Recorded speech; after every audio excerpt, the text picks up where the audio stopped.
What's up, everybody? Eric here with driverlineup.com, world's okayest steering wheel holder and the world's okayest Prime in-house employee. Well, there's a lot of pretty okay employees at Prime, but my truck is loaded, and in fact, I can hear it out there humming. Remy's upstairs throwing a fit because she can't come down here right now.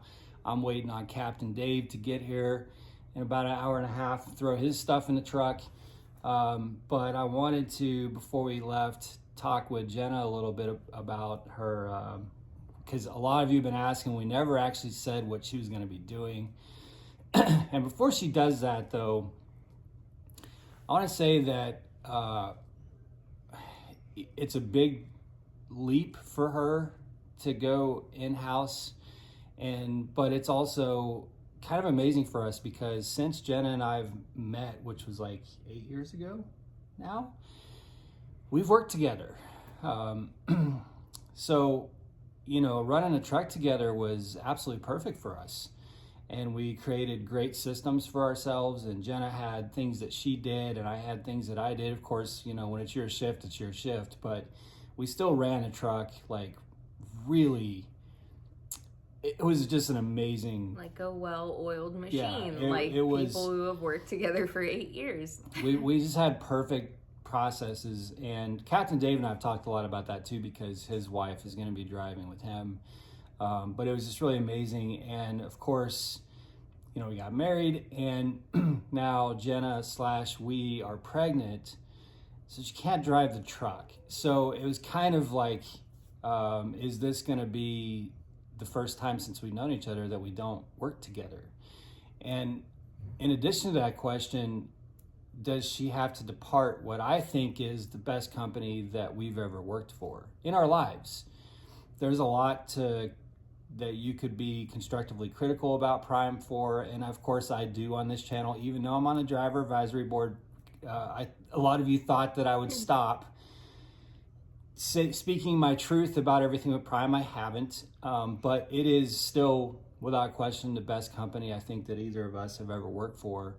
And we're so happy that Jenna, even though she doesn't drive a truck anymore, still gets the Prime badge. She's still in the Prime family. She still works for Prime. That separation never happened. So while I'm on the road and she's at home, we still work together, and that's a big plus for us. So I think my first question is, and that's all of your question, what the hell are you doing at Prime? So I am currently training on the fuel desk, and eventually, once I kind of get more of the hang of that, I will be cross-training on the depart calls.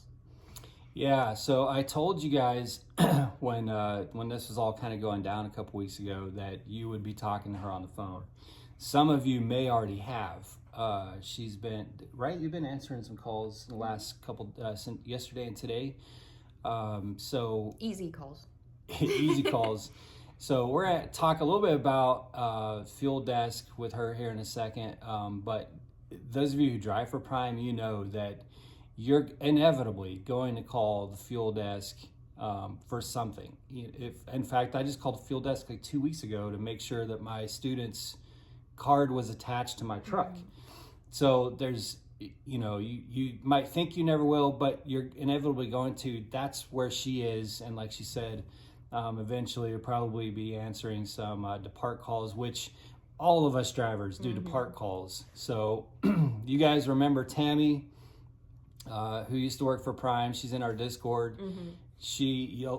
Jenna and I talked to her on the phone. I don't know how many times. We probably it's a couple times a week. Yeah, multiple times a week. That's how we got to be friends with Tammy, was that we talked to her so often, and we were always her problem children. There was always something going on that she had to fix for us.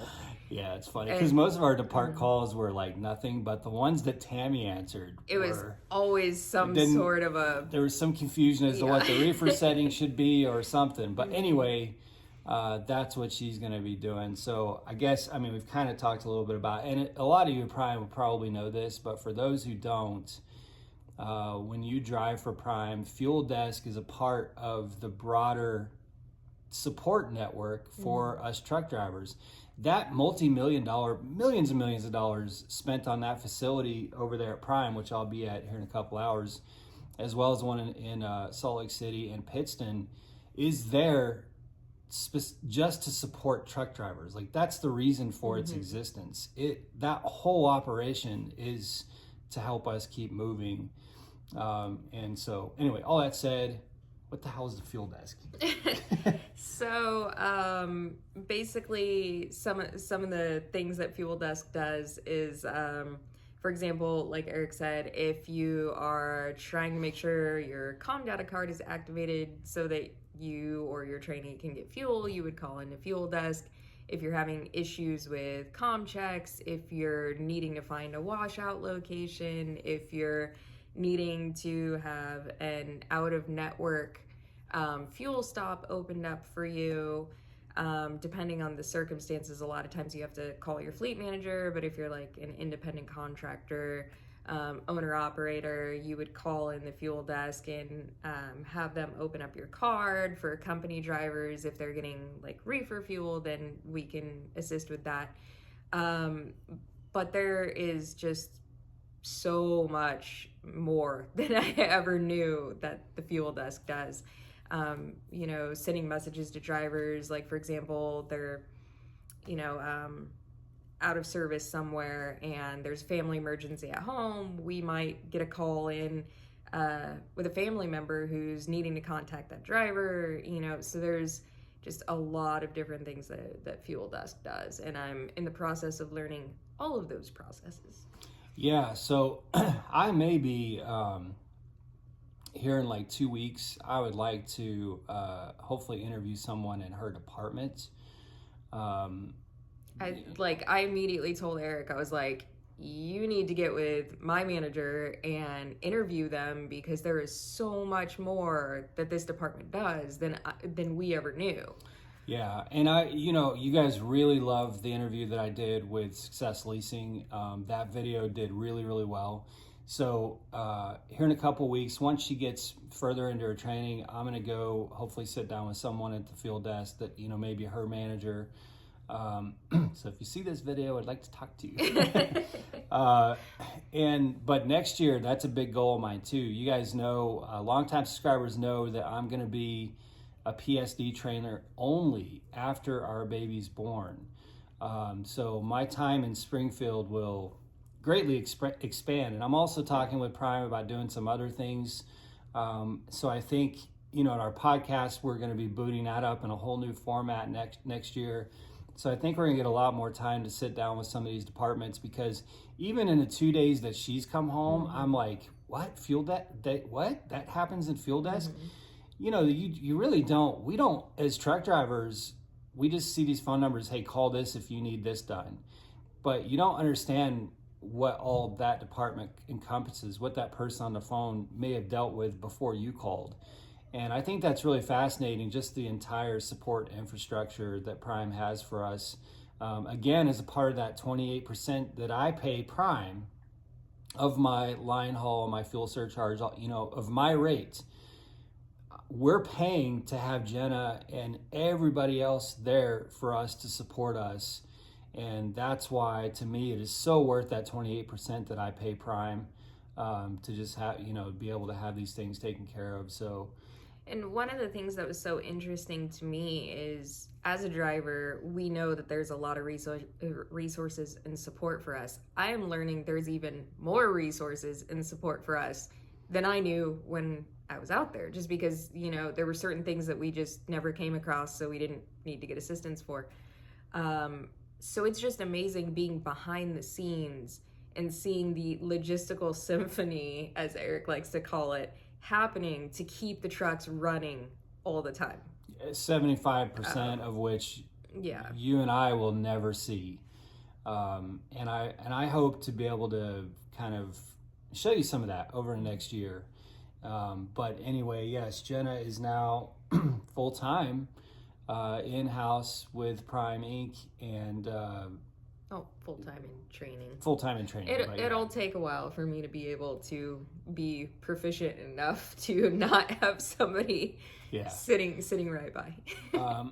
But it's interesting. It's it's new for us. I mean, it's just weird to me still that I'm leaving tonight to go over to the caves, craft, to drop and hook, and I have to go sit in the caves all night to pick up a load, and I'm headed out, and she knows. Where do you think I'll stop to take a nap tonight? Going to Ohio. Oh, you're gonna stop at that way station. See, she knows. She knows the exact way station. There's a way station in Illinois that I have woken up at probably It's the perfect place. 50 times in the past couple of years, where I start my shift at that way station. And that's where Captain Dave's going to start his shift. See, she knows. We didn't even discuss that. So, but to be going out there on a path to it's just nice and quiet. And it is nice and quiet. It had good grass for Remy. It had great grass for Remy. The scales never open. So. But anyway, it's hard for her to miss out on that, and it's hard for me to go out there without her. And one of the things that's been so weird the past couple days is like, for example, one of the things I forgot to say is when you're getting a trailer washout, if the vendor isn't in the Washout Portal, they call in for an authorization for the washout. And in the past couple days, I've had locations that we've gone to tons of times with people calling in that I've seen face to face. So it's just a very interesting situation for me, where now I'm on the other side of the phone, and I used to be the person standing there when they were calling in, and yeah, I think it's really unique because Tammy knew too, because she was a truck driver for a long time. But there's a lot of people at Prime that have never driven a truck, and to them, a long road trip might be a couple hundred miles, But there are some, now Jenna included, who've been out there, and they can visualize. When they're on the phone with you, they can visualize exactly what you're going through at that moment. What your life is like. If you're sitting at a fuel pump, you're frustrated, there's a blizzard, you can't get fuel. She knows exactly what that feels like. Yeah. So but, it's an interesting dynamic for us. But even for the I would say the in-house staff that isn't familiar with the trucking side of trucking, because they haven't been on a truck, they're so sympathetic, because you call in, you've got a problem, they're trying to help, maybe they can't, they have to transfer you somewhere else. They get off the phone and they're like, oh my God, I feel so bad for this driver. And so the energy in that office is literally just support the drivers at all costs and try to make their lives easier. Yeah, it's you guys. Sometimes we have frustrations with someone we call, but I'm quickly getting a sense that this is not like an AT&T call center where they don't give a shit about what you're going through. Not at all. It's just get you off the phone. I mean, I really do authentically believe that it is the mission of everybody on that floor that she works on and every other floor to solve our problems. And. So if you've ever wondered if that's really the case, it is the case. So it's not someone just trying to brush you off so they can move off to the next call and keep their numbers up, or you guys know how typical call centers work. They're trying to be as quick and efficient and effective as possible to keep you rolling and not waste any of your time. Because the one thing that everybody is aware of is how valuable your time is as the driver. Yeah, because it affects their livelihoods. The AT&T example I give, which AT&T's customer service is god awful. We use AT&T, and I've been with AT&T my entire adult life. I was actually with Singular before AT&T bought it. But imagine if all of us who called AT&T also worked for AT&T and kind of knew everybody at the AT&T call center, and their paychecks were dependent on us being able to use our phones. You know what I mean? It's like, it's really an amazing... so much of a better world. But that's the world of Prime, and I'm not just kissing her ass. I'm really proud. I'm really proud that she's there as a part of that. I think it's good for all of us to kind of be able to hear and see what's going on there. But just in the 2 days of her coming home, just reinforcing to me that these departments really are 100% sincerely there to back us up and support us. And so anyway, getting into 15 minutes here, but I just want to let you guys know Jenna is working at Prime in-house on the fuel desk. You're very likely to talk to her over the next over the winter for sure. So it's that now you know, and you now know, you have it. shout out to Justin and Tammy, our fleet manager Justin and Tammy, for pushing me to find an inn and stay with Prime, because I was scared. Like, I was very scared. And on that note, actually shout out to a few people: Justin Mills, Clayton Brown, Aaron Ellis. Not that there's any strings pulled for us, but there's a lot of people at Prime that were just like guiding us. Hey, here's what you want to work in house. You know, just kind of holding the hand along the path to help Jenna find a place and to make all this possible. And man, it just felt all along like people that we knew, you know, that we've built relationships with. Justin Mills, our fleet manager. I mean, Justin Mills has from the very beginning said, "Oh yeah, we'll make this. You know, you'll be able to find something. We'll be able to make something work." So well, it just proves that family theory, because with something changing in our lives, you know, I wasn't just a number, just a driver, like, oh, okay, you're replaceable. It was, let's find something that fits. Let's find a way to keep you in this family. Yeah. And so that honestly is something that I hoped existed, but I wasn't sure if it did. And they've just really proven how much Prime values each individual person as an individual person, not just a, you know, driver code. Yeah, all right, we're gonna make some dinner. Let Remy out of her room. She's losing her shit Remy back jail. there, and get ready for Captain Dave so I can take off. I will be talking with Captain Dave on a video tomorrow about his new YouTube channel, so make sure and watch for that. But man, outside of that, you guys that are out there traveling through the rest of the month, be safe, make good decisions, and everybody, please drive to thrive. Talk to you guys soon.